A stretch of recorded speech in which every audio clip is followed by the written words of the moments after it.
There is a cluster of Irish surnames that should have faded into ordinary genealogy centuries ago. They did not. For generations, historians treated Irish surnames the way they treated most European family names, as medieval administrative labels, tied to a townland, a trade, or a father's first name, and little else. Useful for tracing a family tree back a few hundred years. Not much more. Then geneticists started testing the Y chromosomes of men carrying certain Irish surnames, and something in the data refused to behave. A striking percentage of men from a specific cluster of names, some of the most common in Ireland, and some far rarer, shared a Y chromosome signature so distinctive, so improbably concentrated, that researchers began asking a question historians had mostly stopped asking seriously. Could a medieval Irish dynasty, remembered in legend as descending from a single warlord, have left a genetic footprint still visible today, in millions of living men, 13 centuries later? This is not a story about royalty in the fairy tale sense. It is a story about what happens when oral tradition, dismissed for 100 years as embellished folklore, turns out to have been quietly encoded in the genome the entire time. For most of the 20th century, the accepted view of Irish surnames was straightforward. Ireland formalized hereditary surnames earlier than most of Europe, beginning around the 10th and 11th centuries, well before the Norman arrival in 1169. Names like O'Brien, O'Neill, O'Connor, and Kelly were understood by historians as descriptive, O, meaning grandson or descendant of a named ancestor, Mac, meaning son of. Genealogists accepted that these names pointed toward a founding figure, but the founding figures themselves were treated as semi-legendary.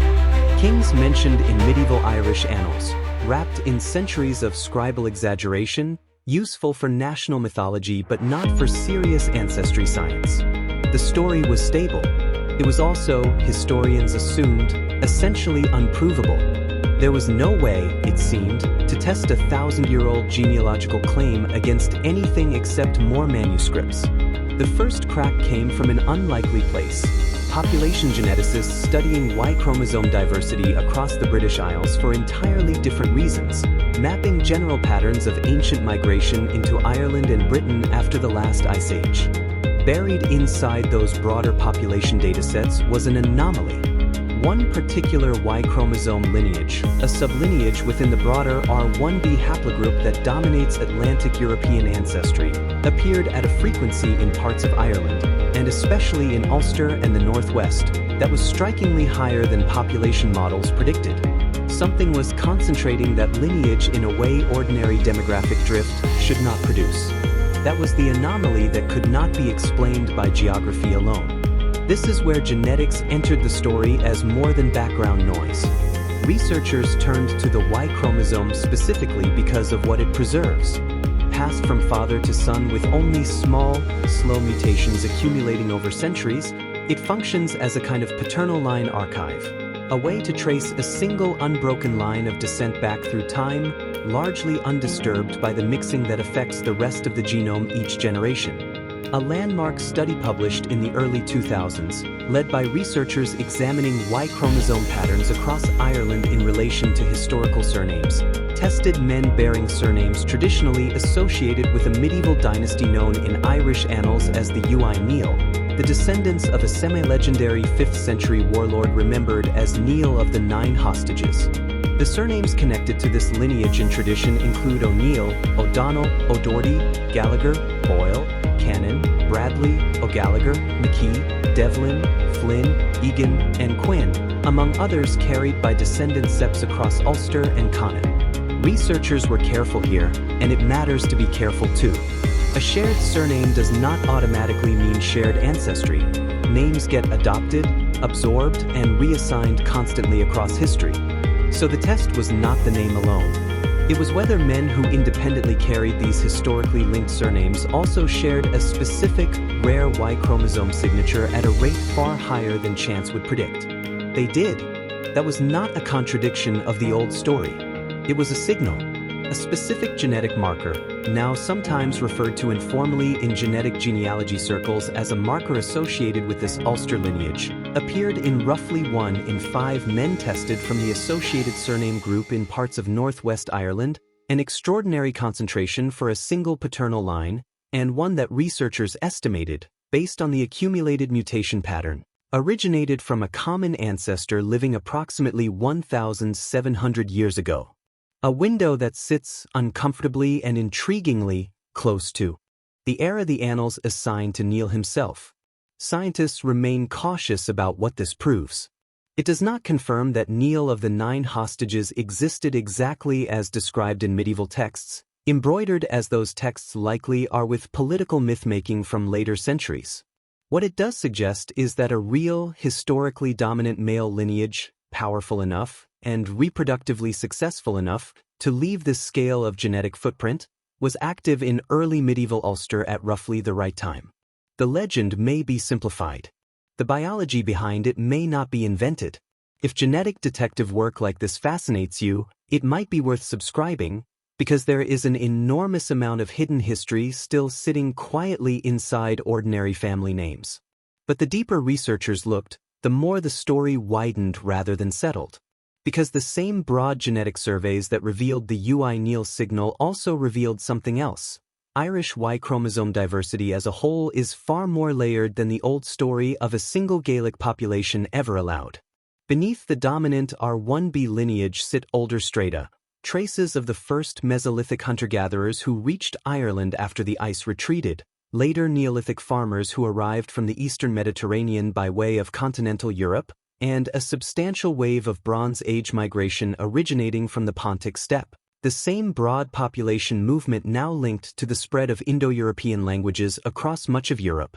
Layered on top of all of that, Viking-era Norse ancestry along the coasts and Norman ancestry following the 12th century invasion, both of which left detectable genetic and surname traces of their own. What looked like a simple story of ancient Gaelic clans was beginning to look like a compressed record of at least 4 or 5 distinct ancestral waves, meeting and merging on a single island over roughly 6,000 years. At this point, researchers laid out competing explanations for why the UI Neil signal in particular reached such unusual frequency, and none of them could be dismissed outright. One explanation is a founder effect combined with political power, a single successful male lineage, tied to a ruling dynasty with documented multiple wives, fosterage networks, and extensive territorial control across early medieval Ulster, simply out-reproduced its neighbors over many generations, the way successful royal lineages elsewhere in history are known to have done. A second explanation involves cultural absorption without full genetic replacement, the idea that many unrelated families, over centuries, adopted septs and surnames associated with the dominant dynasty for political or social advantage, without sharing its biology at all, meaning the surnames spread faster and wider than the actual bloodline. A third explanation, harder to test but not ruled out, involves an earlier founder population already present in the region before the historical UI Neil rose to power, with the dynasty's rise reinforcing and formalizing a lineage that was already locally dominant rather than creating it from nothing. The genetic evidence available so far cannot fully separate these 3 explanations. That is, itself, part of the story. The DNA does not hand us a clean answer. It hands us a real, measurable phenomenon and asks us to interpret it honestly. Not every surname carrying royal Irish tradition shows this pattern either, and that asymmetry is its own kind of revelation. Some lineages long claimed as descending from ancient Irish kings show no unusual genetic clustering at all, suggesting the name was adopted, inherited through a female line, or reassigned at some point across the centuries. Others, rarer, quieter names like O'Doherty or Cannon, show clustering nearly as strong as the more famous O'Neill line itself, hiding, in effect, a piece of the same ancient story inside a far less celebrated surname. The twist, in the end, was not simply that Irish oral tradition preserved a kernel of truth. It was where that truth turned out to be strongest, not in the most mythologized king, but distributed quietly across 13 separate surnames, some famous, some nearly forgotten, all apparently converging on the same paternal source. This matters beyond Ireland and beyond any single dynasty.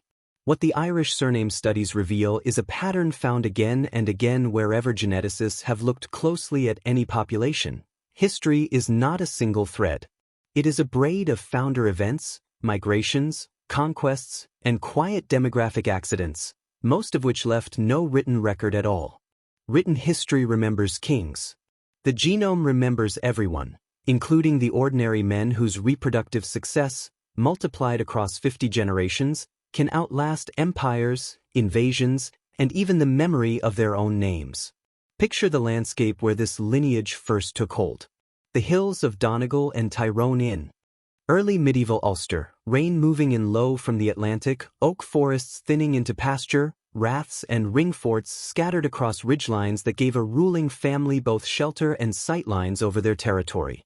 A world without census records, without written land deeds in the modern sense, where power was measured in cattle, in fosterage alliances, and in how many sons a man could place across how much land.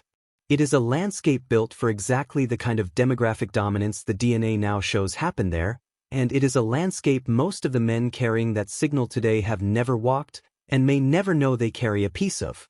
Scientists are right to resist calling this proof of literal royal blood in any individual living person. A shared Y chromosome marker does not make anyone a verified descendant of a specific named king, and genetic genealogy of this kind deals in probabilities and population patterns, not personal certificates of noble descent. What it offers instead is rarer and, in some ways, more remarkable evidence that a story dismissed for a century as embellished medieval propaganda may in fact be sitting on top of a real, ancient, measurable human lineage, one written not in a manuscript that could be edited or exaggerated, but in a molecule that has been quietly copying itself, father to son, for 70 generations.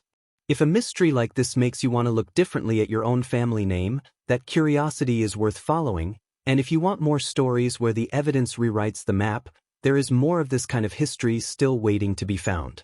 The old story said Irish surnames were medieval bookkeeping, tidy labels assigned to tidy families. The DNA did not erase that story. It revealed that underneath the bookkeeping, in at least one documented case, a genuine ancient lineage had been hiding in plain sight the entire time, distributed across 13 surnames and millions of descendants who never asked to be part of a genetic argument about a 5th century warlord. The map of Irish ancestry, like every population's ancestry, is still incomplete. Every new genome sequenced adds another layer, another correction, another question nobody had thought to ask. What is clear is that the line between legend and biology is thinner than a century of skeptical historians assumed. Sometimes the old stories were not exaggerations. Sometimes they were compressed memory, waiting patiently inside a name, for someone to finally test it.